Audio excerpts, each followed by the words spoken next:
Bonjour à tous, aujourd'hui nous allons apprendre à faire la projection des vecteurs force dans un repère et à calculer une accélération. Voici l'exercice qu'on vous propose.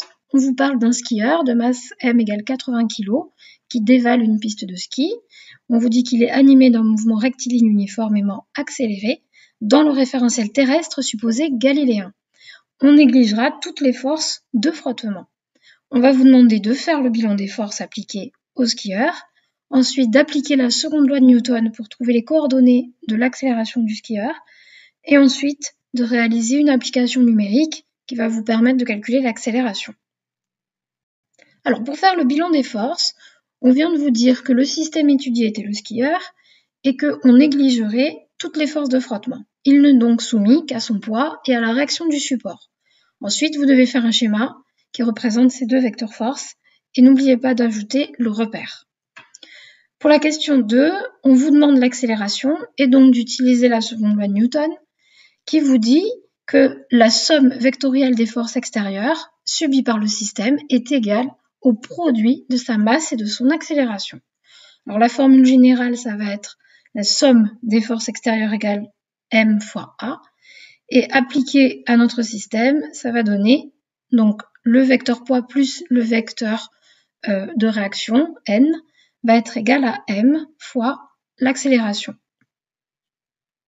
Maintenant que vous avez la seconde loi de Newton qui est établie, il faut savoir que c'est une équation vectorielle, et donc pour l'exploiter, vous allez devoir la projeter dans le repère OXY.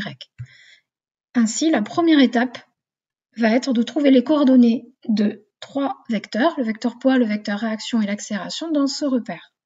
Je vous conseille de refaire un schéma représentant ainsi l'angle, le repère, le centre de masse du système et bien sûr les forces auxquelles il est soumis.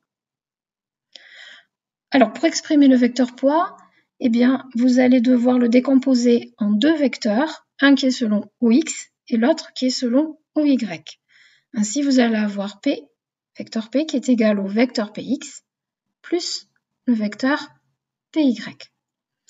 Il faut remarquer ici qu'on est dans la situation où vous avez un triangle rectangle, et donc vous avez P qui sera l'hypoténuse, la longueur Px, Py, et on retrouve le angle alpha à cet endroit-là. Et donc, par des formules de trigonométrie, vous allez pouvoir exprimer Px et Py. Alors, rappelez-vous les formules de trigonométrie dans un triangle rectangle.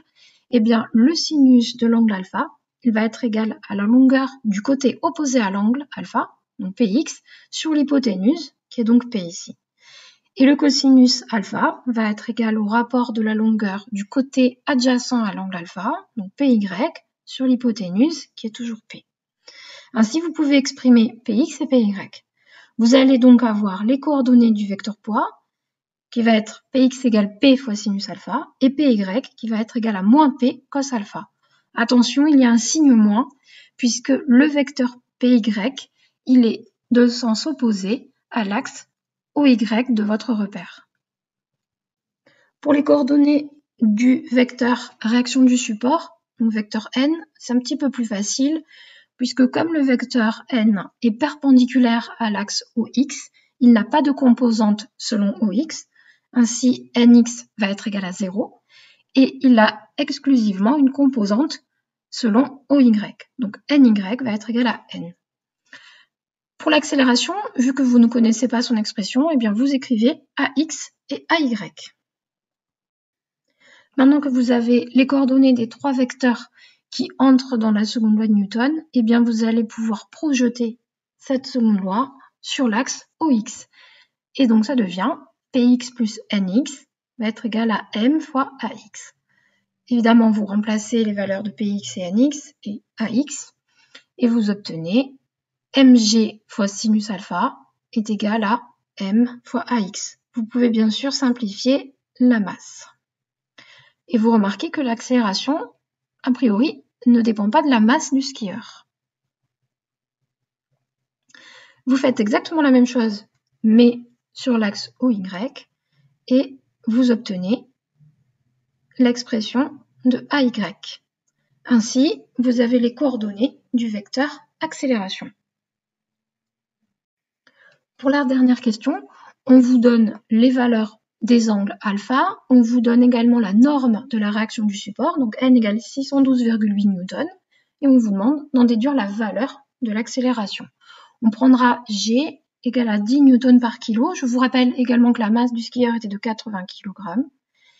Du coup, avec l'expression que vous avez trouvée juste avant, eh bien, vous n'avez plus qu'à faire l'application numérique et vous trouvez une accélération selon x égale à 6,4 mètres par seconde au carré et vous trouvez une accélération selon y qui est égale à 0.